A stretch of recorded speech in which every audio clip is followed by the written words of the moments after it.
early show tonight, folks, because I'm traveling tomorrow. So we'll see if this thing works.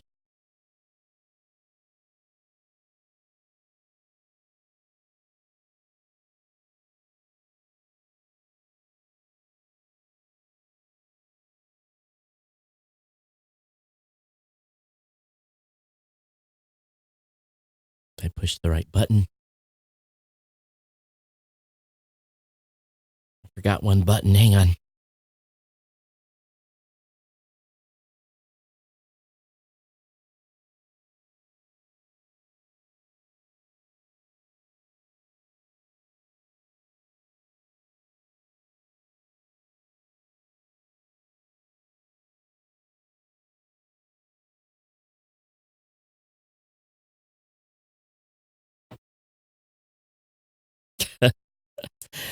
All right.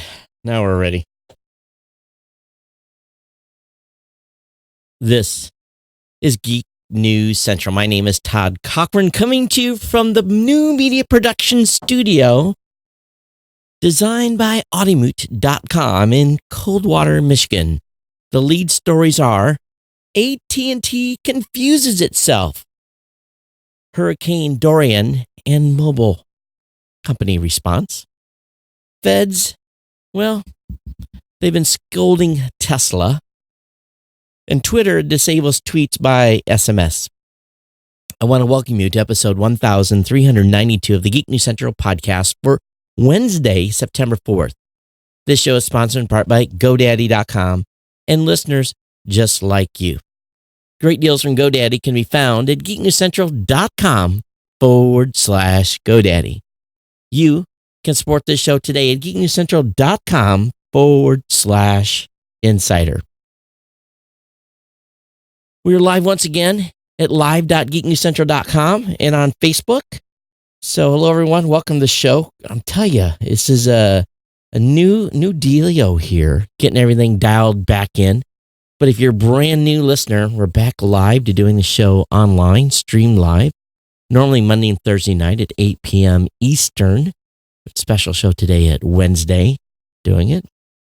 And if everyone is new, if you're new to the show, make sure you get over to geeknewscentral.com, check out all the great content on the website, get subscribed to the show via their Apple Podcasts, on Android, via email, Google Podcasts, on Stitcher, TuneIn, Spotify.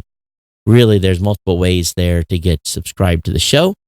While you're on the website, you can subscribe to the newsletter as well. And of course, you can listen to this show on blueberry.com or on your smart home device by saying the keyword to launch that device and say, play the podcast, Geek News Central. You can join our chat room. Our chat room is on the Mastodon chat server at Geek News Chat or on Slack. So lots of ways to interact with the show here.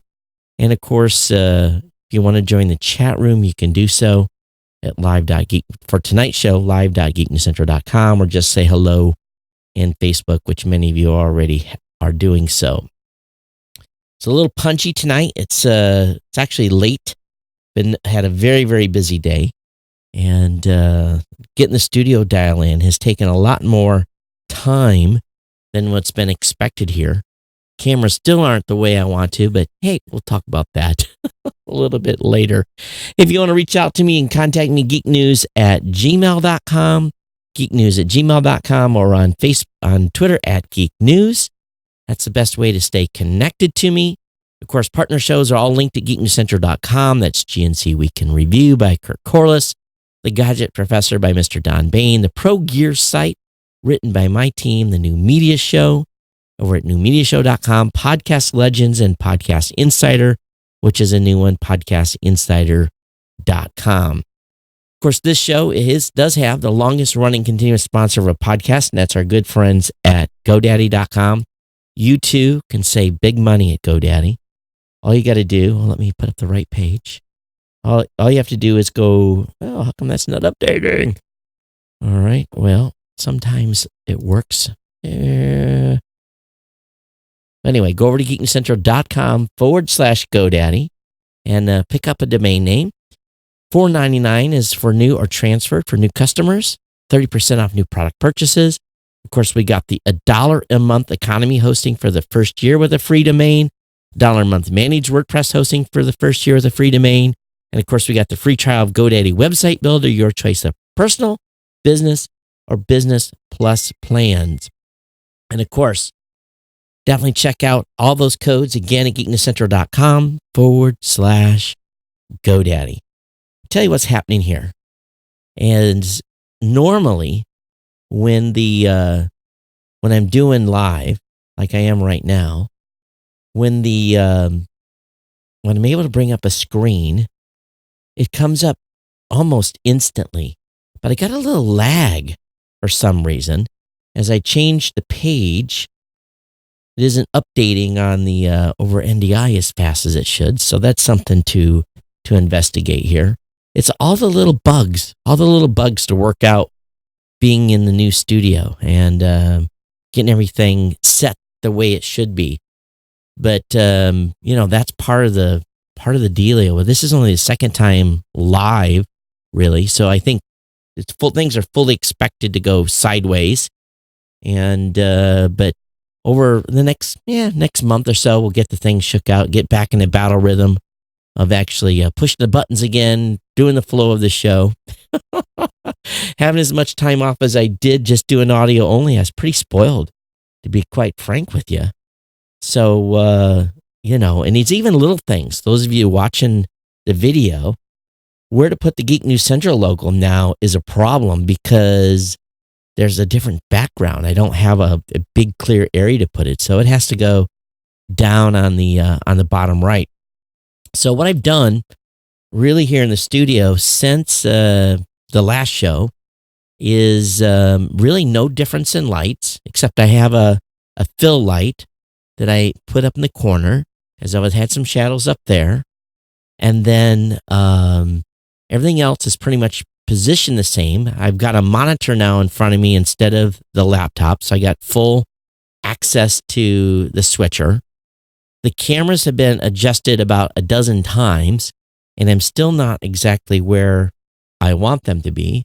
Did some background updates, so there's a little more stuff in the background. You guys see the Red Bull sign back there. You got the Thor hammer that I picked up at Dragon Con, and some other stuff coming. I got the clock running, the recording go live lights up, light bulbs replaced. But the angles are so different in this studio, and I still think maybe the cameras have to go back further. That may be the ultimate solution. But now the camera views are not bad, but what's really got me bugged is the way the microphone looks on the camera looks like it's offset. It doesn't look like it's straight on, and it's because the camera's not exactly straight on with me. It's offset by about 4 inches, so it causes a little bit of an optical illusion. But I can assure you, I am talking directly straight into it, but it sure doesn't look like it on the camera. And then the other view, which that camera's not color balanced with the other ones, is a little bit different. So anyway, this thing will work itself out. I had 700 episodes to get the other studio right.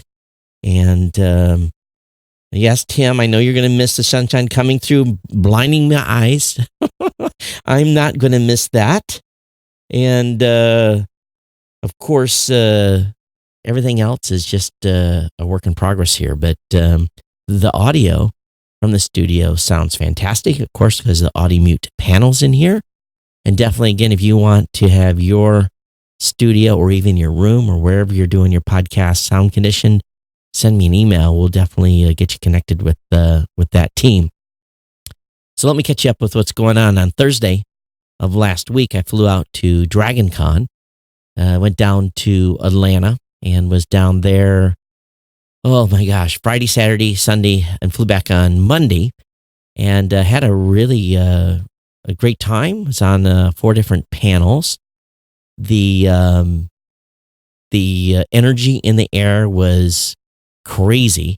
Folks are very, very serious about their cosplay, heavy-duty partying, amazing outfits.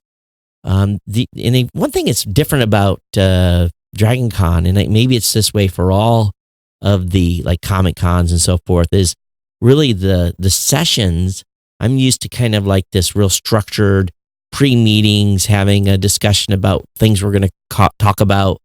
But all there really is just track moderators, and then you just kind of talk, which is kind of cool, but it's really can go right or left or sideways. And the digital media track that we were on had changed. It was only a podcast track the year before, but they intermixed a whole bunch of stuff, and Twitch seems to be like this hot thing that everyone's doing now in the Dragon Con, Comic Con, storytelling space. I know it's a place for gamers, but a lot of that's kind of related. So a lot of folks are on Twitch, and there are a lot of discussions about that. Of course, we're streaming live on Twitch tonight. The Twitch stream is back up and running.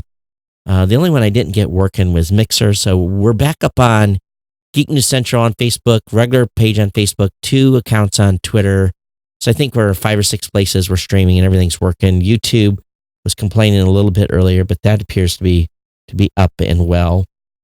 So other than that, I'm, from the Dragon Con's perspective, so I got to learn a lot about Twitch. And so it was pretty exhausting, though. Even though the sessions didn't start until 10, I was getting up, answering email, doing business stuff, went to the con, was there all day, and often didn't get back to the room until midnight. And I wasn't even really partying at all. I had a few drinks, but just a lot of discussions and wall-to-wall people.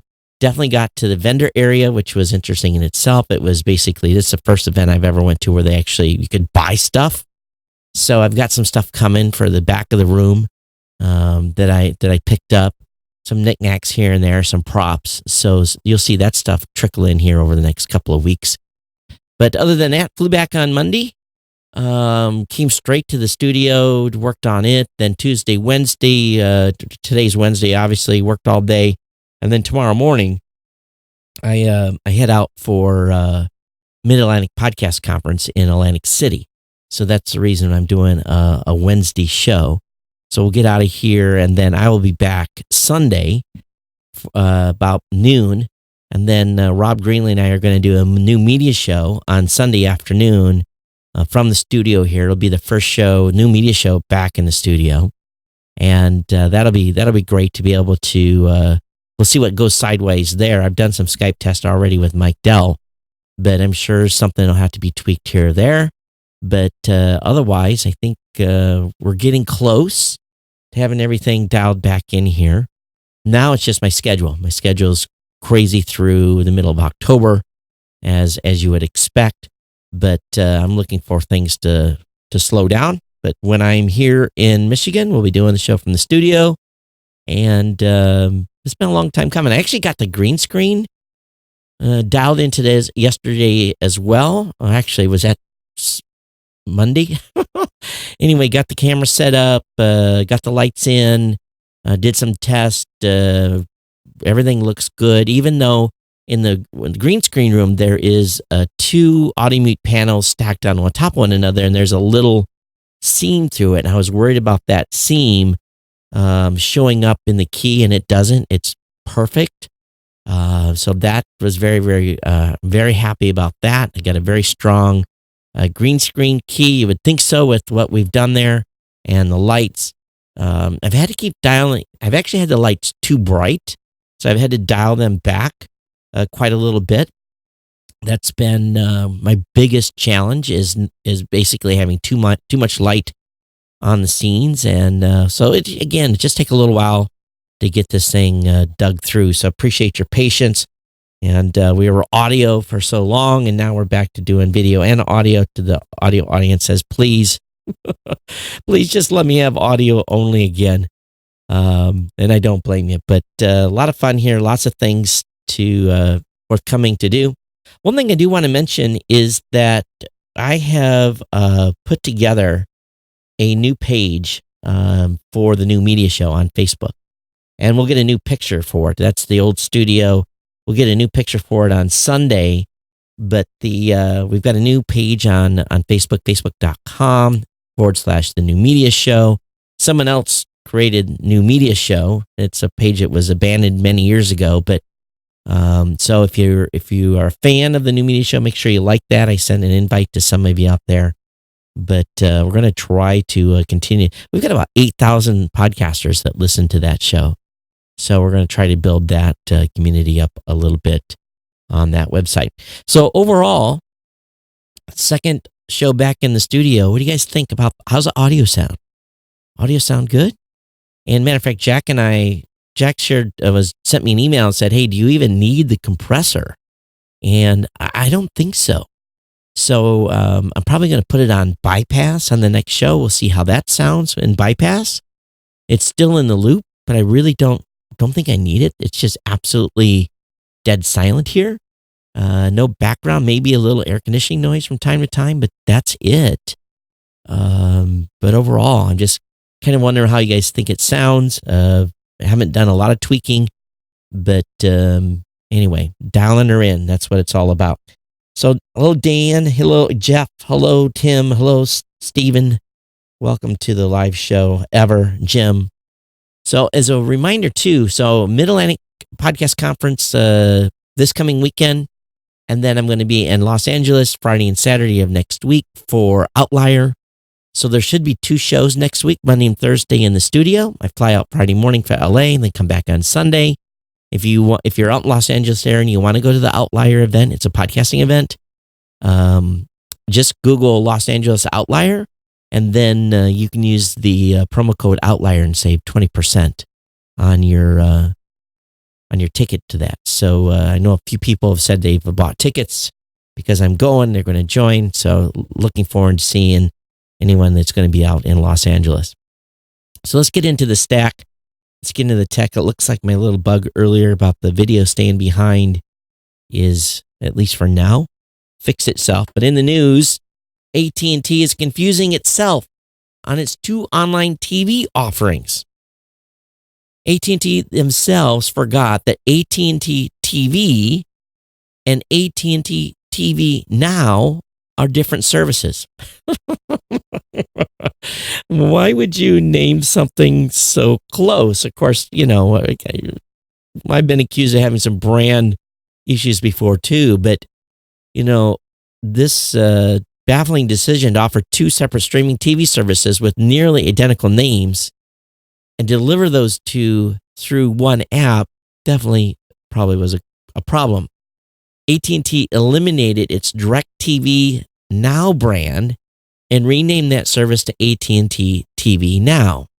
AT&T also rolled out this completely new service and called it AT&T TV, the same name without Now, and those 2 services have different channels and different pricing schemes and offered, unfortunately, through the same app called AT&T TV. Now, you're confused, I'm confused. Well, AT&T itself could not keep track of the names of its own streaming services. AT&T is incorrectly telling its customers that the old DirecTV Now service is called AT&T TV. So,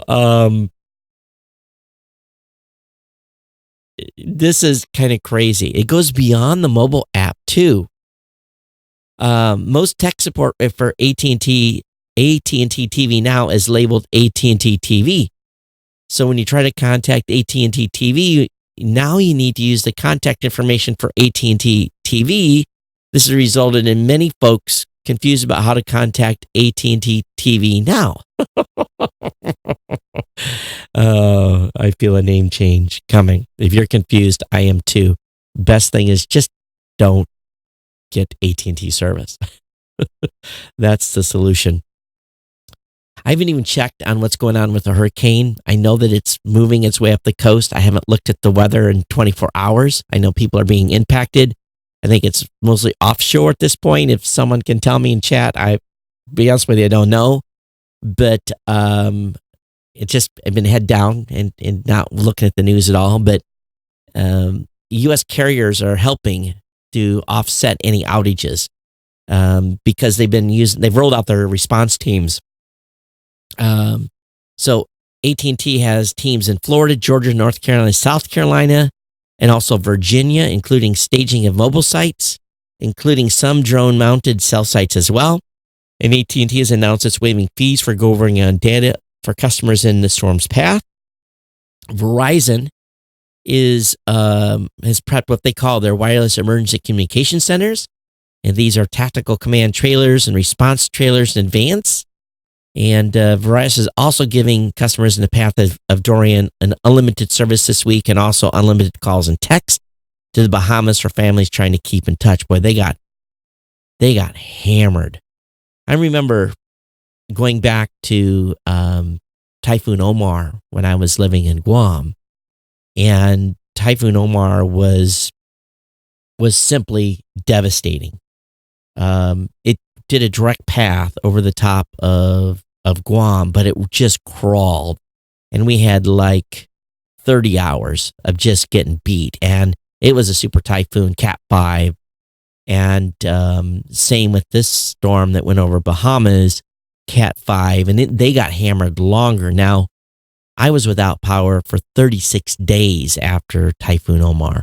I had running water. That was the only thankful thing. I didn't have to go find a water truck someplace to get water. We actually had water, and the only reason we did is because we were on the same line, the same supply line that the hospital was, and that was the first line that they made sure was up and running.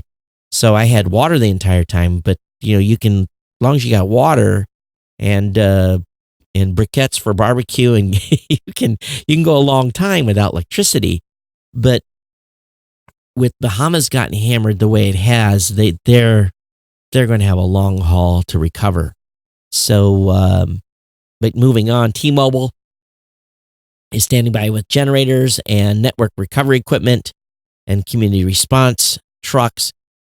Sprint is waiving overage fees for customers in Dorian's path as well. So there's all this information, and if you are in the path of this storm, then and you still have internet, the link will be up in the show notes on how to review this. But if you are, I hope you're safe and stay dry.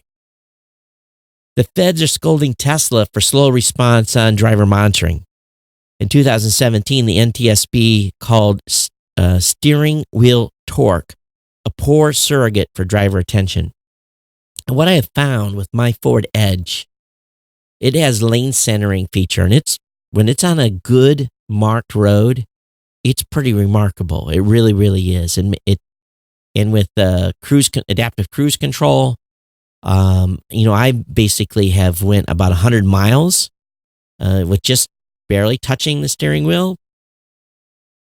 The only problem with that I find is that I wish I didn't have to grip the steering wheel as hard, because about every 30 seconds, the car, if you're not gripping hard enough, the car says, hey, put firmer grip on the steering wheel. So I wish I could have a firmer grip, a less grip on the Force Edge, to basically know that my hands are still on. I don't think the Ford Edge does any eye tracking or anything like that, but it is pretty remarkable. I've learned the kind of quirks on it as well when it's driving and there's an exit ramp and there is no dotted line. Sometimes it'll start to pull the right because it thinks it needs to follow that exit ramp. And there's a couple other quirky things I've learned with it too. But boy, I'm telling you, on a expressway, it's really, really incredible. Now, driving back roads like I do here, for a while I had lane assist on. Now, not lane centering, just lane assist, and it really got too annoying. And I had to turn it off when I'm driving back roads.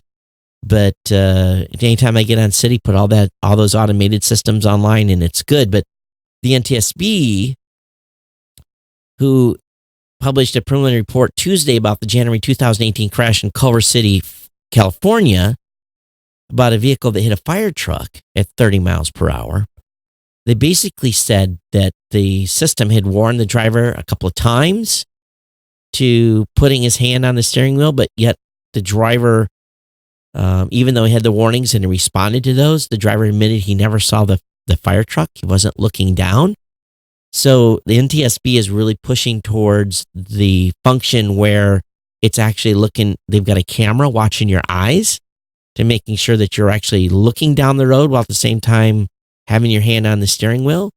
I will admit that on a good open stretch of road, I can look away for a couple of seconds with no problem, feel pretty comfortable doing that.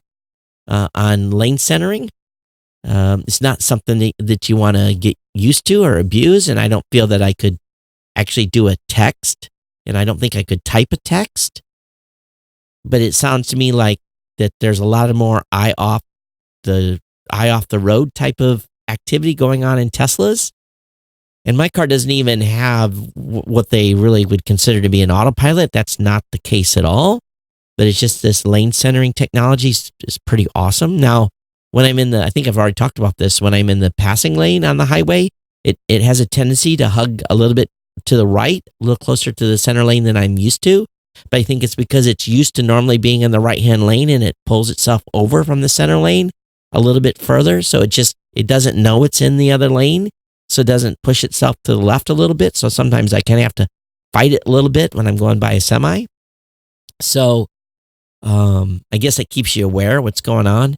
But there has been some adaptation by keeping the track of the driver's eyes. Cadillac has what they call Super Cruise, and it uses the approach to monitor the driver's eyes. And I think this is really potentially where the future is going to be for all these vehicles to make sure that we're paying attention.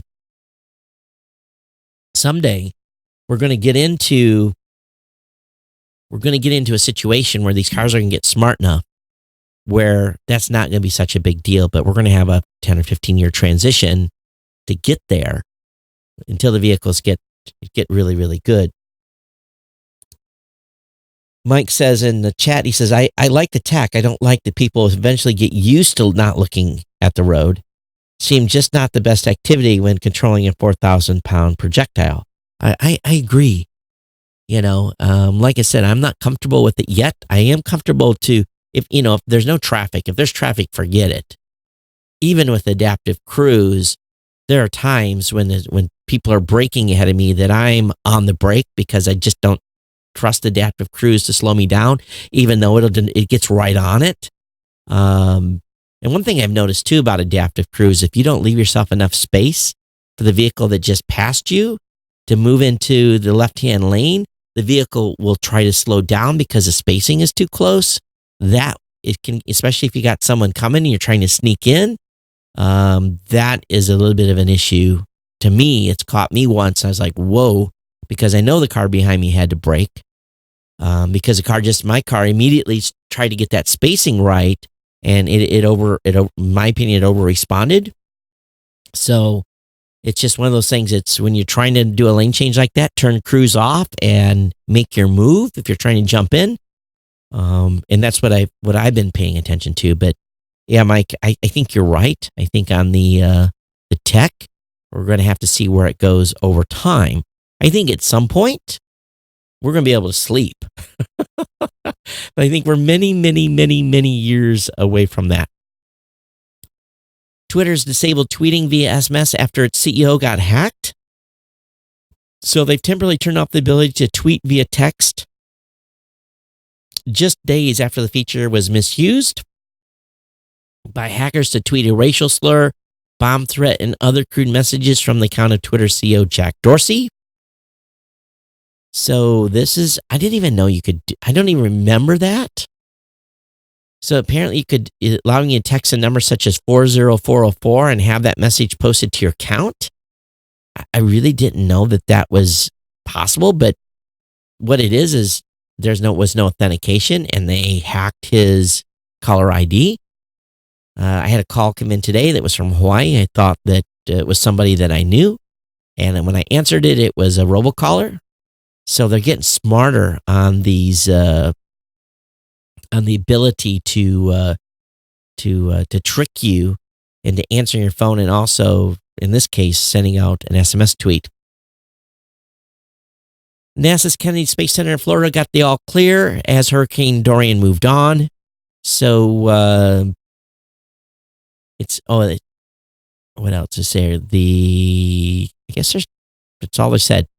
data from their 250-foot tower clocked the top wind speed at 90 miles per hour. Well, that's still pretty significant. The closest approach Dorian's eye made to the Cape was 70 nautical miles. So, still impressive. AT&T has been rated number 1, Verizon number 2 when it comes to the best U.S. 4G network. A new report is found. Of course, I don't know who paid for this. In a report released Wednesday, Mobile Network Evaluator Global Wireless Solutions found that AT&T was in fact the top 4G network in the United States, with Verizon coming in second, followed by T-Mobile and Sprint.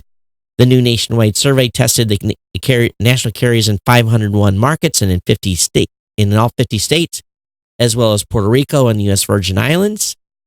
And AT&T was found to be the fastest on downloads and had the most reliable data connection and the best video streaming experience. Verizon was the fastest for uploads, while T-Mobile had the best call quality. I went into a family reunion a couple of weeks ago in a remote country area, and no one had a single bar. Everyone at the reunion, and this was a community center, which had Wi-Fi, but no posted Wi-Fi password. There was nothing. Verizon, for me, was no bars. And there was a couple of people there that had AT&T, no bars. T-Mobile, no bars. We were all shocked. No one had service whatsoever. I think and this was in Indiana, about, excuse me for sniffing on you, about 40 minutes from my house here. So it shows you that there are places in rural America, DOA, dead on arrival, no signal. They should have rated it there. The 2020 Ford Police Interceptor utility hybrid is going to get a whopping 24 miles per gallon. Orders continue to grow for the hybrid police interceptor. So when it comes time for police departments across the U.S. to retire a fleet of patrol cars, they hope that they'll take a greener approach. And it's one of the reasons that the 2020 Interceptor comes with a standard hybrid engine. The automator said on Wednesday that it received 2,600 orders for the Police Interceptor Utility PIU Hybrid. And of course, the vehicle is based on a 2020 Ford Explorer, but houses numerous differences, ensure it's ready for duty, unlike the civilian Explorer. The Police Interceptor comes with a standard 3.3 V6 hybrid engine, while departments can swap out the hybrid powertrain for a regular 3.3-liter V6 sans electrification or a more powerful twin-turbo 3.0-liter V6. The hybrid makes up 17% of the orders so far and gets good gas mileage, 24 miles a gallon. That's pretty good. I'm averaging about 23 on the highway for my Edge. So I'll tell you one thing about my Edge. The only thing I don't like about it, the seats are not as comfortable as my Mazda CX-9. My only complaint is the seats aren't as comfy, not as soft and comfortable. They're more hard. And of course, I got the Sport Edition, so that's probably why the seats are a little stiffer. Laptops at the IFA 2019 are all about speed. And I'm looking here. The biggest amounts of high-end graphics work and uber-fast gaming is an odd fit for the show, dominated by Acer and Asus. And IFA is normally a very mainstream show known for announcements like world thinnest laptops. And while there are a lot of new releases for general-purpose laptops from commercial companies, Acer, Asus, and Dell, the majority fell into the ho-hum comment-like refresh category, existing designs incorporating Intel's less interesting 10th generation CPU. But the big debuts were for laptops targeting a much narrower crowd, highlighted by a raft of models with NVIDIA Quadro RTX workstation GPU chips for advanced graphics, gaming laptops with 300 megahertz refresh displays, which for the moment only seems to be needy by esports gamers. And IFA isn't the first show that pops into my head for either group here. But anyway, performance was the name of the game, and I'm sure at a very performing price. So if you're a heavy-duty gamer, there's some new machines out there for you. Tech giants in the United States, U.S. officials have met to discuss the 2020 election security Facebook, Google, Microsoft, and Twitter preparing to fight disinformation campaign that is expected to rise in the upcoming U.S. presidential election. Yes, they're already like killing us, right? I'm like, please, I don't want to hear about presidential election stuff until about September of next year. Powerhouse technology companies, again, met with the U.S. officials. Who did they meet with? Did they say?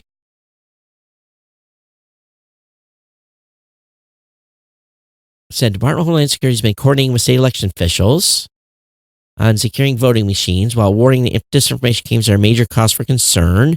The FBI has been alerting Facebook when disinformation campaigns break out, but it doesn't say who they met with. They met with U.S. officials at Facebook's headquarters. Participants discussed their respective work, explored potential threats, and identified further steps to improve planning and coordination, said Nathaniel Leitcher, Facebook's head of cybersecurity policy. Specifically, attendees talked about how industry and government could improve how we share information and coordinate our response to better detect and deter threats. I think they've got a big hill to climb on that. Computer World's reporting in top web browsers. Edge, yes, Edge, has edged up. Not the car Edge, the browser Edge. It's got a whopping 6.3%. This is a record for the browser, and since it's been introduced. During the last 6 months, Edge has added 1.6 points to its share, the equivalent of a 24% boost. The growth of Edge, however, did not translate into a similar size increase in the browser's portion of Windows 10 browsers because operating system jumped up more than 2 percentage points. So interesting move there. Of course, Chrome is at 67.2. It dropped 1.4%. That's the same number at the start of 2019. And Firefox is hanging on, wrapping up the month at 8.4%. Boy, how far Firefox has fallen. The only time I use Firefox right now is I need Chrome to be on Periscope for Geek News Central, and I need Firefox to be on Periscope for New Media Show. That's how I get those two streams to work. I have to have two separate browsers to do it, or an incognito window. But that's the only time I use Firefox at this point. Hey, Mike, hello? YouTube's going to pay $170 million to settle claims it violated child privacy laws. The FTC has alleged that YouTube violated the Children's Online Privacy Protection Act. The settlement announced Wednesday was passed in a 3-2 vote by the commissioners along party lines. The two Democrats voted against it, saying it did not go far enough to punish YouTube. This is an ongoing. I think they already agreed about this amount some time ago. I think there was about a month that went by before they actually voted. So I must admit, $170 million. It's just rounding error for YouTube, but at least they had some impact. But they just write the check and move on, I'm sure. Facebook is saying that U.S. immigration agents cannot create fake accounts. It said the company will act on any violating accounts. So apparently U.S. authorities were planning to create fake account profiles that they could use to investigate foreigners seeking visas. The social network told the Associated Press that Homeland Security would be violating its rules. Of course, the AP reported in late August that the agency removed its previous ban on creating fake social media profiles. It follows the country's decision to require visa applicants to provide their social media account names over the past 5 years. The U.S. Citizenship and Immigration Service, a division of Homeland Security, said creating fake identities will make it easier for investigators to look for signs of fraud or security issues when granting someone entry into the country. Facebook, though, said law enforcement authorities are, like everyone else, are required to use their real names on Facebook, and we make this policy clear. They got to find them first, I guess, right? But the feds are out snooping around, looking at social media profiles. What's public is very easily allowed to be looked at. Google Photos. Anybody using that? Android users? Google Photos will let you order same-day prints from Walmart or CVS. I have my photos go to the Apple iCloud and also Google Photos. I allow them to go both places. Don't know why, but guess that's how I have it set up. So again, Google Photos given its user option to create and buy physical photo books since 2017. And now you can go to Walmart or CVS to pick up 4x6 inch photo prints. I can't remember the last time I had any photos printed. That's a shame too, because we have so much stuff that's digital. So many pictures are going to be lost. You know, the days of looking at photo albums is long gone. Moving on here, give you guys a different camera view. Camera view 1 is now in the house. The latest Fire TV devices include a revamped Cube and Anchor soundbar. Amazon announced over more than 20 devices today at the IFA event. And of course, it's highlighted been upgraded to the Fire TV Cube. That's the Media Hub and Smart Speaker hybrid. It now packs a 6-core processor that's roughly twice as powerful as before, with support for 4K and Dolby Vision HDR content up to 60 frames per second. As I was digging through my stuff here, unpacking, and I'm still missing, well, you guys don't know it, I'm searching for Canon, my 60D Canon cameras, or 80D Canon batteries. I can't find them. All my other batteries are here, but I got like 8 or 9 of those 80D cameras. Those suckers are like $70 a piece, and I've only got one. I can't find the rest of them. It's driving me crazy. So if anybody's seen my 80D Canon batteries, let me know, because it's really going to suck to have to replace those. They're in some bag or some nook or cranny somewhere, but all the other batteries are here. I've even found batteries I didn't know I had as I went through stuff, but the Canon ones are MIA. But how that's related to what's going on with the Fire TV is I found my Apple TV. Today it came out of a box that I had not been in. I plugged that in and hooked it up and got the Wi-Fi set up, and remarkably, it didn't need an update. So it's like a first or second generation Apple TV. So it's a little slow, but hey, it gets access to my movies. That's the cool part. And here in the studio or in the office, I have broadband. At the house, I don't. So if I want to watch movies, I can watch them here. That's kind of weird. All right, the FCC offers another $950 million for broadband in Puerto Rico. It's hoping this will lead to 5G and fiber internet.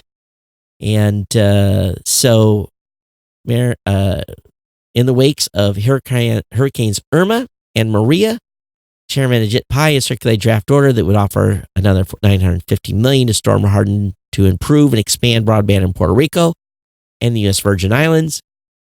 Not surprising, the FCC is pitching using the prospect of next-gen internet access as a lure. This would help deploy 5G and gigabit fiber to the terror. You know, get that fiber in the ground. Makes recovery easier. Let's get that fiber spread. Slack stock plunged today after posting its first earnings report since going public. So it plunged as much as 16%. Earnings was a loss of 14 cents per share, excluding certain items, versus 18 cents as expected. So they did better. They didn't lose as much money as they thought. They had revenue of $145 million versus $140.7 million. You know, I'm big Slack. We pay a pretty good Slack bill every month. Big Slack user. Love Slack. And you remember, if you're part of the Ohana here, you want to join the Slack channel, just send me an email. We have a Geek News Central Slack channel along with the Mastodon chat as well. But Slack's uptime, though, was impacted. A measure of how frequently service is operating normally. It slipped below 99.9% in June. I never noticed it was down. Must be it was a time when I wasn't on. But yeah, there's a lot of competing services out there. But Slack's the bomb. Really, really like it. All right, no surprise you guys, bring you back to a different view. Facebook's latest leak includes data on millions of users that contain phone numbers and usernames and genders and countries. Security researchers discovered a database containing more than 419 million records tied to Facebook accounts. Appears the data, which includes phone numbers and Facebook IDs, and in some cases, usernames, genders, and countries, was scraped from the platform. It's not clear who pulled that information from Facebook or why. The data set includes 133 million users in the United States, 18 million in the UK, and 15 million users in Vietnam. Interesting. The researcher found the database on an exposed server that wasn't protected with a password. Oh. The data set is old and appears to have information obtained before they made changes last year to remove people's ability to find others using their phone numbers. So, anyway, another leak. Are we surprised? Nah. It's just the latest of many leaks. Hey, it's pretty cool here over on space.com. Astronauts are testing a retro spacesuit tech for mock Mars mission under the sea. So, looks pretty awesome. Astronauts just resurfaced from a trip to the bottom of the ocean where they tested this futuristic spaceship and submarine tech from August 21st to 28th. NASA astronaut and Japanese astronaut took part in a new NASA Extreme Environments missions operation off the coast of California. The mission tested the kinds of underwater training methods that might be best to use for training the next astronauts to land on the moon. So, pretty impressive. I bet you the way these suits look. Here's the question I have. How do you go to the bathroom in that thing? Or do they wire you up beforehand? That's the question. That really is the question.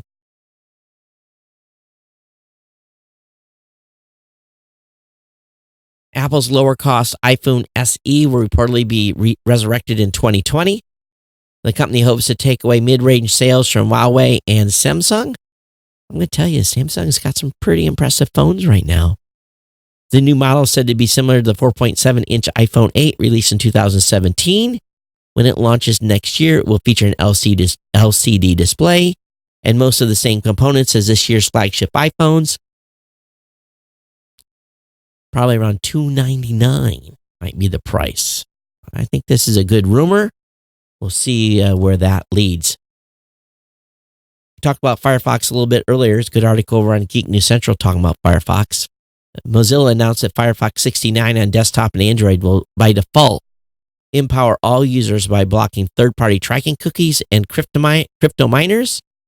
Mozilla calls this a major step in their multi-year effort to bring stronger usable privacy protections to everyone using Firefox. So this enhanced tracking protection will be automatically turned on worldwide as part of the standard setting in Firefox browser and will block known third-party tracking cookies according to the disconnect list. So that's a move by the folks over at Mozilla. Last couple of articles here. Amazon wants to test a new payment system that scans your hands. Now, when Amazon first launched, the company disrupted the retail market by being one of the first few companies to offer online shopping. Now, if they're looking to make a bigger impact, these Amazon Go stores is where it's going to happen next. We know they've been testing these. And they want to take on the payment industry as well. According to the New York Post, it claims the company is looking to test a hand scanning system that will eliminate the need to hand over cash or credit cards. The scanning system doesn't even require users to touch anything, where through the use of vision and depth geometry, it will apparently be able to identify the hands of the person and charge their purchases to their credit cards that are already linked on Amazon. Well, why not just take it from my checking account? So far, the system is said to be accurate within 1/10,000th of 1%, but apparently Amazon engineers are hoping to get it to an accuracy within 1,000,000th of 1%. Amazon has declined to comment on the report, only stating that they do comment on rumor or speculation. So very, very cool stuff here. I think that's going to bring me to the end. I think there was a comment that had come in. I hope I copied it to the right. Got to get the right email account. So Jack made some comments, and he said, "Hey Todd, it was great to have you in new cold water studio." Cold water's one word, Jack. I agree with the issues you have identified. Your positioning in the video and lighting, the studio construction looks great. I agree with your comment about moving the camera back a foot or two. The framing looks set up. Now, what I've done is I've moved the monitor back, Jack. It's back now on a new table about 2 feet. So it's further back. So that may have helped things a little bit here. He said the framing looks set up for content on Skype video screens behind you that would be good for the new media show, but not so much for GNC. Moving the cameras back a bit would give you some more flexibility with the camera angles and framing. If background studio sound from others could be a problem, you could move the big red on air sign to the hall in front of your studio. It's just, this is a prop. The on air thing's a prop. It's really not there for anything else. No one else is in here. The door's locked. No one's coming in. And I knew camera 1 was out of focus. We fixed that and did get color balance. So hopefully that's better. Camera 2, all that everything got white balanced and color balanced. It's better. Yes, the studio is dead quiet. And again, I don't think I'm going to need the compressor. The audio sounded like you have enhanced the lower frequencies. Again, I haven't tweaked that very much yet. He said your lower register tones were a bit muddy. It could be the compressor, some of the other audio enhancer. You might consider moving the microphone farther away and down of your face. The thing is, the way this mic is set up, I can probably get away with that a little bit. We'll have to see. Random observations. You've always been a one-man show, talent producer and engineer. As a result, you look off camera to the left and right, at least in the latest video. Maybe if you push the cameras back a couple of feet, you'll be, won't have to look so far. And really what's going on here is the spacing for the cameras is the same. The only difference is now the TriCaster view is over here. But what I think I'm going to do is I'm going to put a monitor right in front of me. Got to figure out a way to get it mounted so that way I can actually, when we're doing the new media show and when I want to check stuff here, I'll be able to look straight ahead instead of having to look to the side. And the chat room is on the left. So maybe those are all things I'm thinking about here on improving the view in front of me. So I don't have to do so much right and left. I agree. But again, more time. I just need more time here to get things tweaked. Little by little, things will get dialed in. But I do appreciate your feedback. Again, not a super great amount of change except moving the monitor back considerably. Now, the edge of the monitor for the screen, if I move it a little bit closer to the wall, I don't think the aspect is as good. And plus, I kind of fall out of frame a little bit. So another thing, I had a lava lamp back here that is not doing the lava lamp thing. Of course, what do you get for $14.95? And let's see if you guys can see it. Got to move it's just a blob at the bottom of the thing. It's been running for 24 hours and it's not doing anything. I think that one's faulty. Again, what do you expect for $14? But I was trying to get some more interactive stuff, and I did improve the back view a little bit. Stuff is a little bit bigger. It has to be bigger to be seen back there. So thus the Red Bull sign. Actually, it's a cap, and then some of the other stuff that's going on there. But so time will tell on how this all gets arranged little by little. And again, I'm a one-man show here. There's only so much I can do. You should have seen me trying to get the green screen stuff right. And I actually had to do an HDMI splitter because I had to put a monitor over in the green screen studio because I forgot I have to be in the view to do the green screen key and not being in the room. There was just no way to key it. So I had to put a splitter on, got that done. The mouse works over there, luckily. So I'm standing there with a trackball in my hand. Lots of little stupid things. When you're a one-man show, it'd be so much easier if I'm just standing there and had somebody in here and say, okay, key it. And they'd be able to key it. And then what's really the bigger problem in the green screen room is I need more depth. I can see I get good waist up, but I really need the camera back about 4 more feet. It's just not possible. So most of the stuff in the green screen room will be waist up. I'll try a couple of different cameras to see if I can get a better view, but I only have what I have, and I can't afford to go out and buy more cameras. But maybe I'll change one of these PTZs out and bring, who knows? We're going to be flipping cameras around a little bit, and that might help the issue somewhat. It's just going to be trial and error here over the next couple of months. So let me talk about schedule, what's going on, just so everyone knows. So this will be the only show this week. And then next week, we'll have a full schedule. We'll be on both the 9th and the 12th. I'll have, and then I go to LA, 13th, 14th, 15th. There'll be a show here on the 16th. Let's see, am I doing this right?